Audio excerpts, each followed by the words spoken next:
Welcome to the AOM podcast series. I'm Harry Brailsford with Scott Lopez, the author of The Ultimate Guide to AOM. Hello, Scott. Aloha, Harry. There we go. So we're going further into the series about your book, and today we're talking about the chapter on market insights. And let me ask you a couple questions, if you don't mind. So when we talk about the consumption of what's essentially an extended warranty with an SLA, what's covered? And so the hardware replacement and upgrades is a no-brainer. Mm-hmm. What are pro services?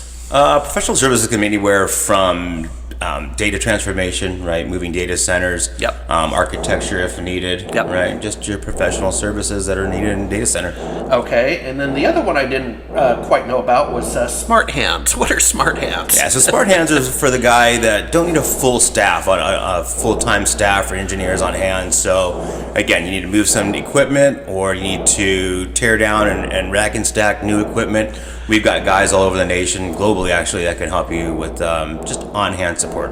All right. And then to round out, we have on-site services, of course, technical support and proactive monitoring. Those are no-brainers. Yep. Let's move on and talk about opportunities. So AOM is a hot growth area. Now, why is that? Yeah, well, like you always say, it's counter-cyclical, right? Yeah. Which means that during a recession or a slowdown, enterprise customers, all the way down to the small guys, right? Everyone's looking for a way to save money. And the first thing that people do in the data center is they switch to third-party anything, right? So my last 15 years or so have been really in the third-party hardware world, right? I consider myself a pioneer with third-party optics, working with the largest guy one of the biggest guys in distribution right now, to start my kind of career in that field, and then having my own brands and building programs for some of the largest distributors in the resale in the world. I'm responsible for programs that I call exclusive branding through distribution, right? So CDW's ProLine, Ingram Micro's NetPadables, these are all programs that I've built.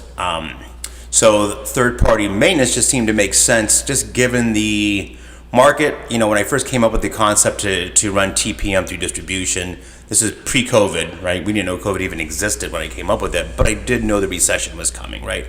We knew that was kind of looming, and there was going to be a need for enterprise customers to save money, right? Anyone from large telecom, global accounts, to your small mom and pops. Everyone needs to save a few bucks, so this is how they're doing it.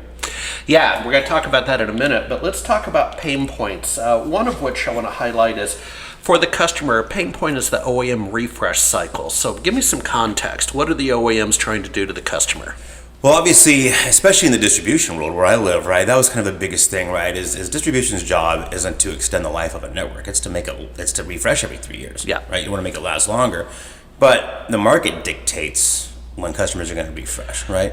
And I think we talked about as well, right, the mean time for failure on some of this hardware is 20 years, right? We've actually got some gear out there right now that we manage today that has a 12-year runtime on it. It's been up and running for 12 years. If it ain't broke, don't fix it, right? So, the major OEMs are, of course, want to have you refresh, of course, but you know, sometimes you just can't. Sometimes there's customers out there that COVID hit them hard. And they don't have the some money. guys don't have any revenue at all. Yeah. Right. So they have to do what they have to do to keep up and running.